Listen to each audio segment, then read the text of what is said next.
This is not what the house looked like when Paul lived here. They completely redid this place.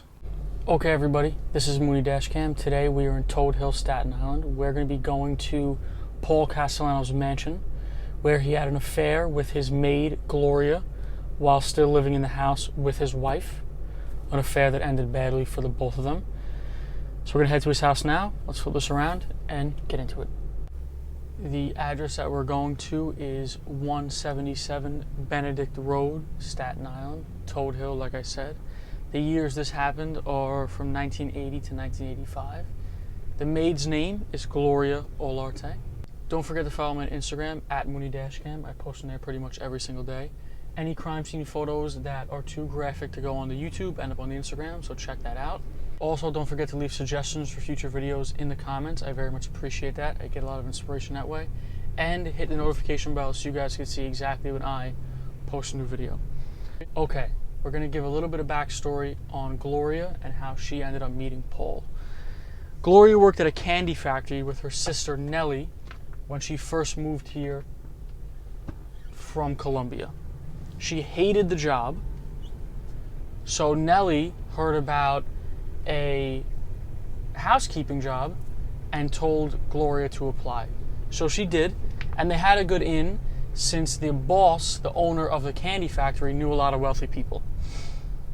Shortly after applying, this is in Gloria's words, a man with the name Gambino pulled up in a limo to pick up Gloria, Nellie, the sister, and a friend.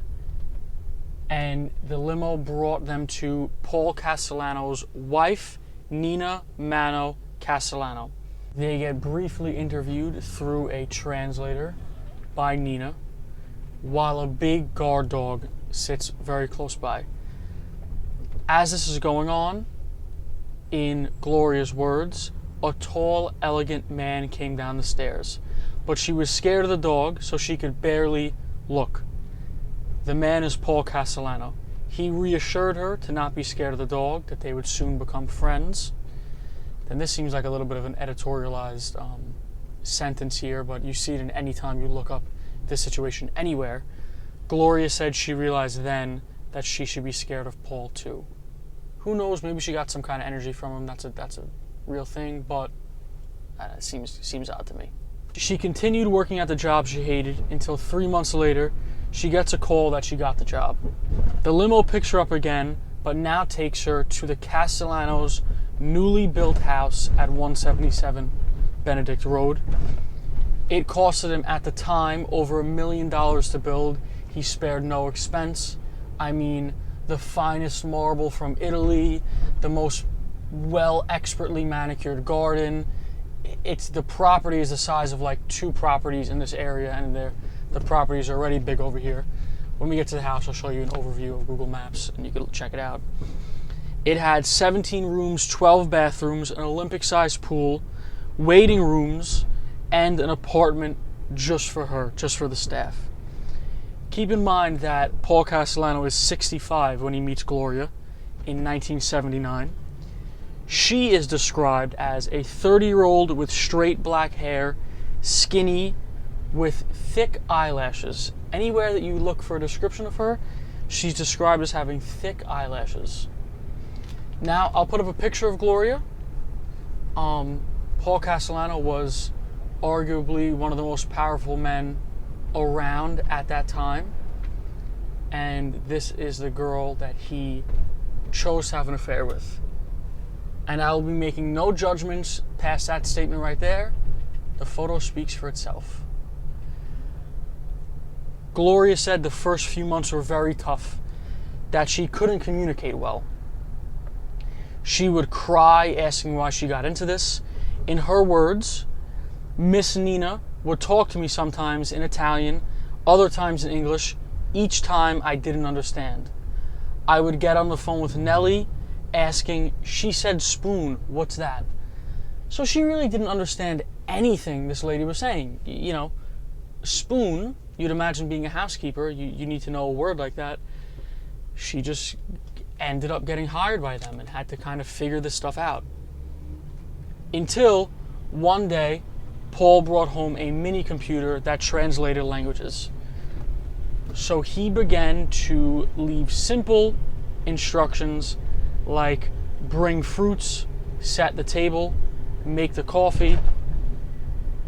Later on, the messages got a little more personal, like, wow, nice pothole there.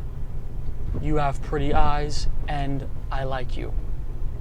So she's getting this attention now from a really powerful guy. At this point, she doesn't know what Paul Castellano does, but she can tell that he's important, for sure, just by how the way people treat him and by the way he treats other people. She said she came into the kitchen once, and he put his hand on her hip and told her to put her head on his chest. So she did. He said, "You could be my daughter," in her words, and I looked at him and he kissed me on the cheek. This is kind of when their relationship kicked off a little bit, and it is true. She could have been his daughter. He was 65, she was 30. Now, from then on, Gloria's wardrobe was full of the best designer clothes and dresses. One time, she smiled at him in front of everyone.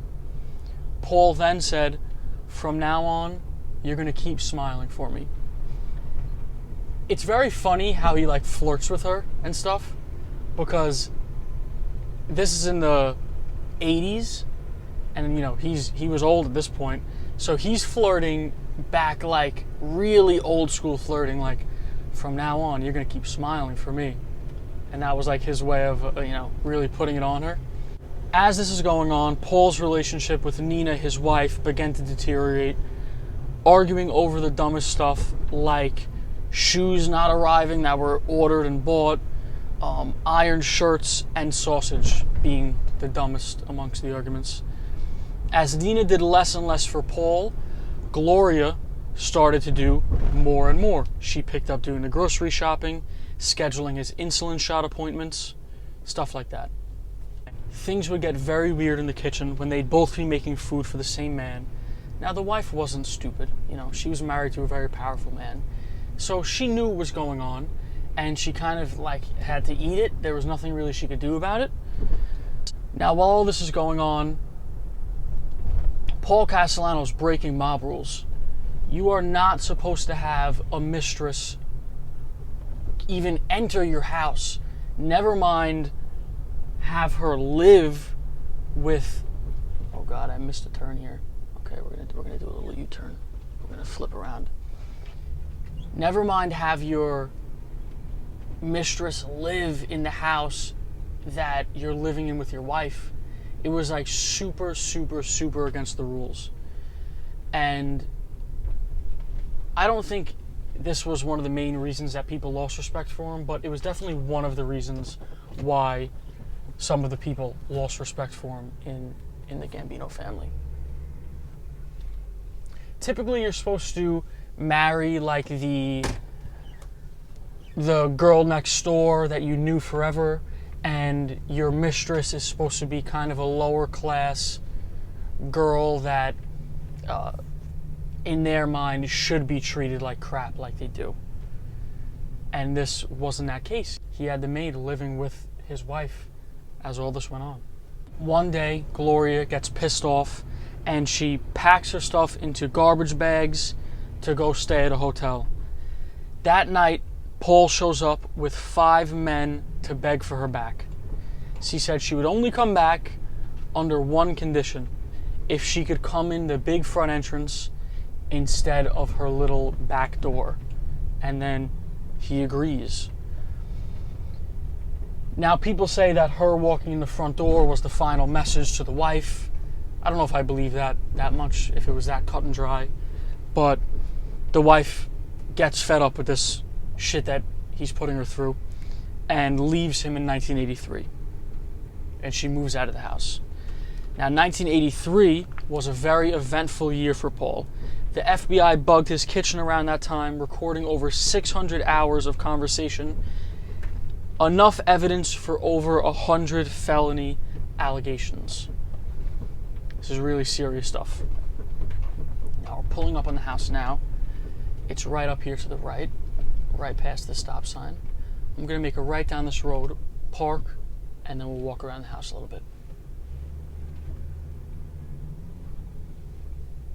Now, little do you guys know, I filmed this video once already, and the audio came out very bad, so I'm back.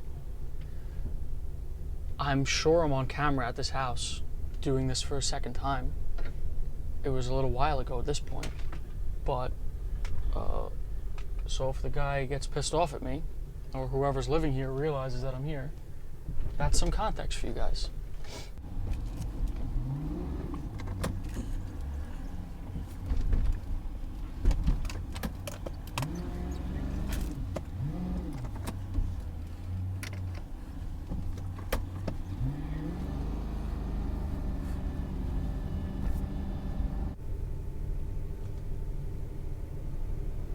Look at that house in the back there.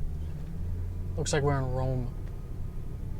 Now, the guy that lives in this house is not a regular dude. In 2011, someone broke in here and he chased them out of the house, grabbed his gun, and fired a few shots out the front door and a few shots out the back door, kind of saying like warning shots, really, like don't come back, to make sure the guy's gone. But yeah, he actually caught the guy in his house in one of the closets. Crazy situation. Okay, so this is the house here. It's clearly a beautiful, beautiful home.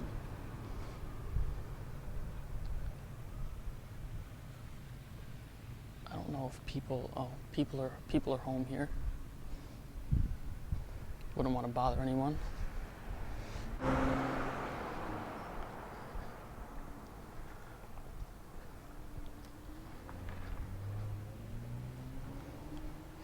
So the family that lives here now, they were involved in some kind of paying off the mayor situation. I'm not really sure. That's not the main part of the story, but look into it. They're kind of an interesting family.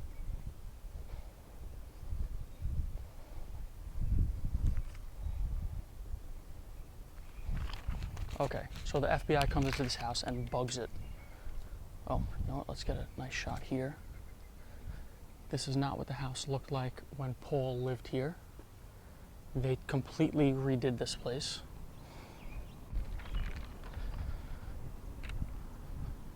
I mean, the house is unbelievable. Really unbelievable. This used to be one of the entrances to the driveway. They closed it up for whatever reason. Maybe so no one could have like a direct sight line into the home. And then, I mean, just look at the area that we're in. All the houses here are beautiful. The one up there. There's a whole manicured garden back there. Oh, don't want to get sprayed here. Like I said, I don't want to be too nosy. People are living in this house right now. But it was Paul Castellano's house. Look at that back there. So you get one of the best views in the city here, with a view of the Verrazano Bridge and the New York City skyline. I mean, just look at everything. Everything's just insane.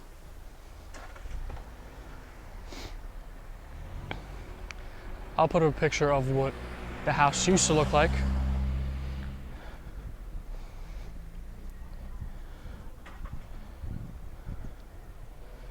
Okay, so in those recordings that they got when they bugged the kitchen, along with reports from people, Paul Castellano had erectile dysfunction and went to Tampa, Florida to get a procedure.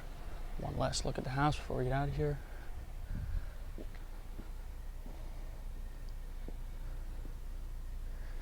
So he gets a procedure to have a penile implant. Now, he had erectile dysfunction because of he had a diabetic condition. It was described as telescoped inside him like a manual car antenna, which I think is maybe one of the weirdest descriptions I've ever heard of something along these lines. When explaining it to Sammy the Bull, it was compared to a gooseneck lamp.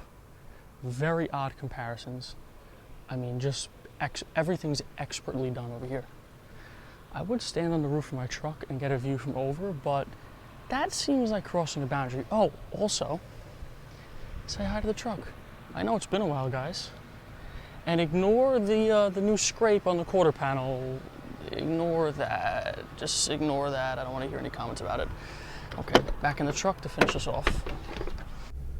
Okay, we'll drive through this neighborhood as I tell you the rest of the story.